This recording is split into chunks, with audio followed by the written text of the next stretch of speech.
Hola, muy buenas tardes. Una vez más estoy junto a ustedes para compartir un estudio muy importante en el mundo cristiano, como lo es el tema de la resurrección. En el día de hoy les voy a compartir este tema tan interesante como es la resurrección que nos dio vida. Y por supuesto tenemos ya un pasaje principal que dice: y si Cristo no resucitó, vana es entonces nuestra predicación.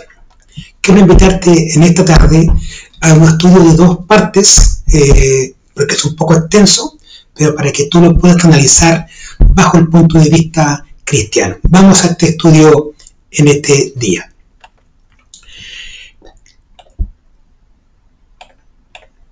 Uno de los temas más importantes del cristianismo, o el tema fundamental, central, es la resurrección de Cristo. Jesús mismo dijo de sí: yo soy la resurrección y la vida, el que cree en mí, aunque esté muerto, vivirá. Juan 11:25 aclara este pasaje. Recuerdo que una vez Jesús iba en día de Pascua a la Pascua judía a subir a Jerusalén con sus apóstoles, y se encuentra en el templo donde hay unos hombres negociantes, cambistas, negociando. Y Jesús se enfurece en esta ocasión y empieza a esparcir estos negocios que tenían. Y por otra parte llegan los judíos a increparlo en cierta manera, a hacerle preguntas. Y una de las preguntas que le hacen los judíos a Jesús es algo del templo y de la vida. Y Jesús le responde claramente: destruid este templo y en 3 días lo levantaré. Los judíos quedaron un poquito indignados por tal respuesta que Jesús les daba. Pero eso fue el tema inicial de Jesús en la resurrección. Jesús también afirmó su resurrección en el Antiguo Testamento, en lo que afianza su posición, su postura y su profecía. Era necesario que se cumpliese todo lo que está escrito de mí en la ley de Moisés, en los profetas y en los salmos. Con ellos les abrió el entendimiento también a sus discípulos, para que comprendiesen bien las escrituras. Y les dijo: así está escrito, y así fue necesario que el Cristo padeciese y resucitase de los muertos al 3er día, que destruiría la muerte para siempre, y que enjugará el Señor toda lágrima de todos los rostros, y quedará la afrenta de su pueblo de toda la tierra, porque el Señor lo ha dicho, conforme Isaías 25:8. También Daniel 12:2 nos declara: y en los posteros tiempos muchos de los que duermen en el polvo de la tierra serán despertados, unos para vida eterna y otros para vergüenza y confusión perpetua. Y cómo no recordar ese pasaje tan interesante de Job 19:25. Yo sé que mi Redentor vive, y al fin se levantará sobre el polvo, y después de deshecha está mi piel, en mi carne he de ver a Dios, al cual veré por mí mismo, y mis ojos lo verán y no otro. Hay también unos pasajes que hacen énfasis a Jesús desde el Génesis. Génesis 3:15, y en comparación con el Salmo 49:15 y el Salmo 86:13. Y por supuesto Hechos capítulo 2, verso 24 al 32, donde dijo que la simiente de la mujer aplastaría la cabeza de Satanás, del diablo. Y también Hebreos 2:14, que venció la muerte en la cruz para reinar en el cielo. Y en Mateo 12:29, Colosenses 2:15, Jesús ató al diablo. Nosotros también podemos vencer al diablo a través de la obediencia al Evangelio. y por supuesto lo referimos a Marcos 16:15 y Hechos 2:37. Entonces son temas relevantes en la vida de la resurrección. Ahora bien, después de la resurrección hay afirmaciones, hay comentarios. Los discípulos, después que Jesús resucita, aquí empiezan a proclamar abiertamente y con valor que Jesús había resucitado. Indicaban que la resurrección era el tema principal de los discípulos y apóstoles donde quiera que fueren, donde la resurrección de Jesús era el centro de la predicación y de la fe. Y si Cristo, como dijimos al principio, no resucitó, nuestra fe es vana. Por su parte, los griegos creían en estas materias que el cuerpo era la prisión del alma. Concebían la vida después de la muerte en función de inmortalidad del alma, pero rechazaban categóricamente la resurrección. Los griegos se burlaron de Pablo respecto de este tema en Hechos 17:32. Por su parte, los judíos ponían firme valor al cuerpo, que no se perderían. Creían en la resurrección del cuerpo. Lo podemos encontrar en este apócrifo Apocalipsis de Baruch 1-2.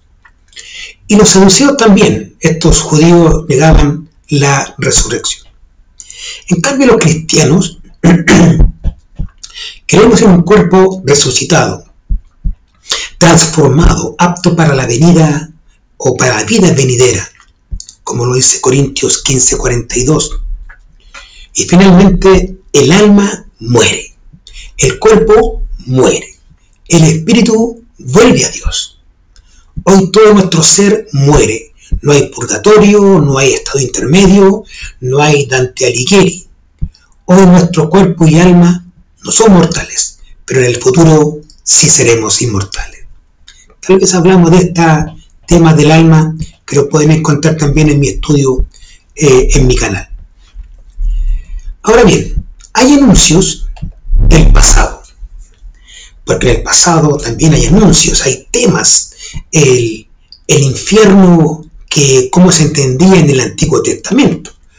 Una de las cosas que en el pasado las religiones judía y egipcia y el pensamiento filosófico, como la platónica, no se hacía mención y se desconocía, era que los muertos pudieran volver a levantarse algún día.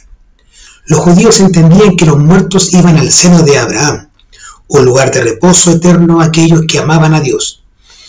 En cambio, aquellos que no, quedaban eternamente en el Sheol, en el Hades, en el cementerio.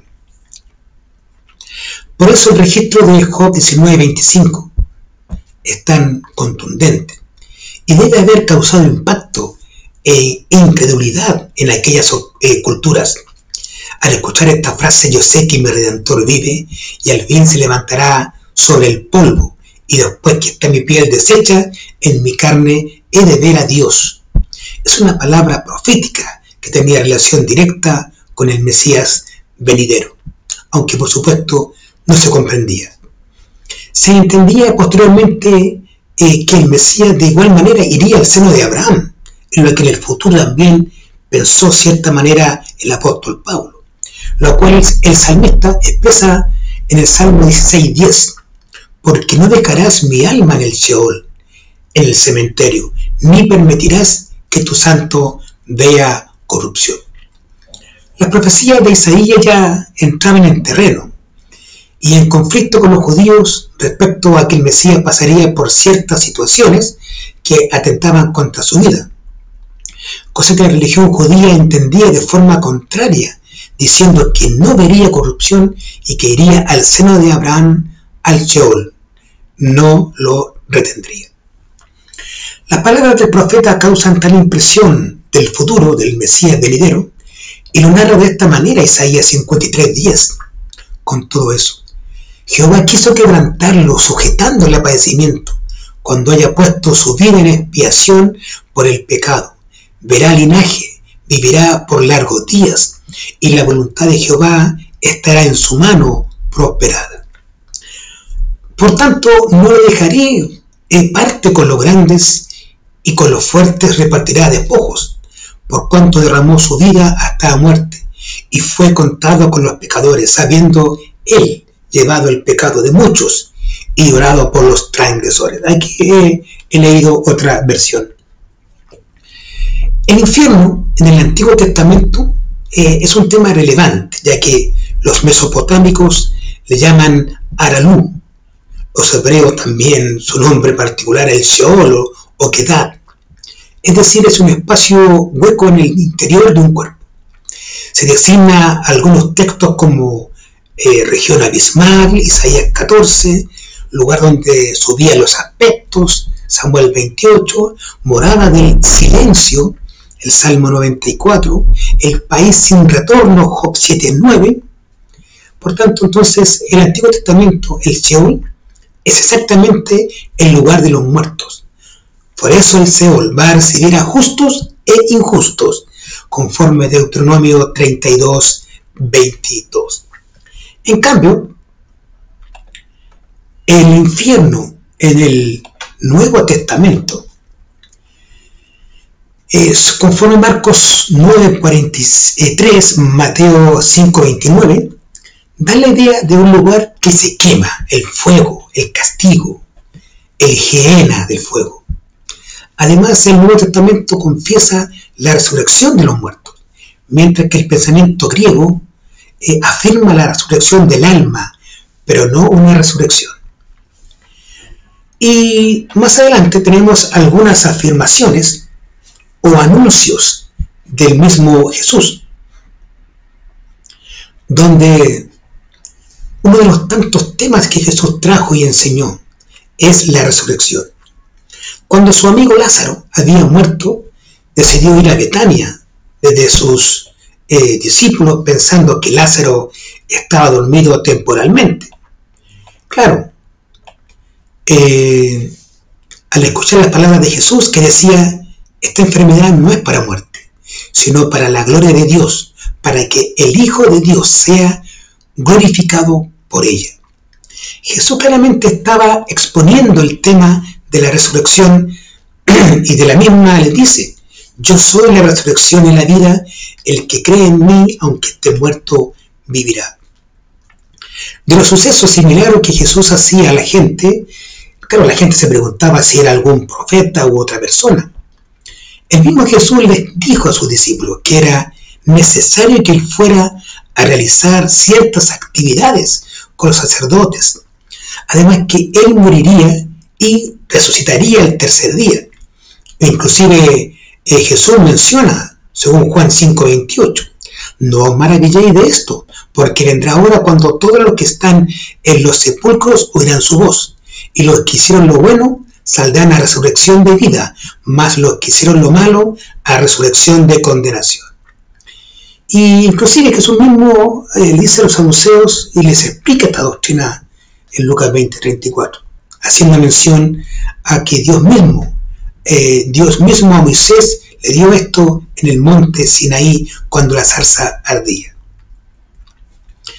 Hay también otro tema que es el precio redentor de Jesús en la cruz. Este precio incalculable que nadie puede pagar. El plan de Dios para su Hijo se observa tal vez como un suicida. Se toma a Dios como el Padre malvado. Y aquí quisiera detenerme un segundito, porque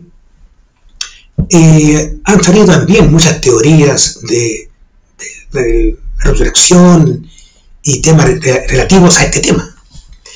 Se toma como que Dios como el Padre malvado, que no tiene amor por su Hijo.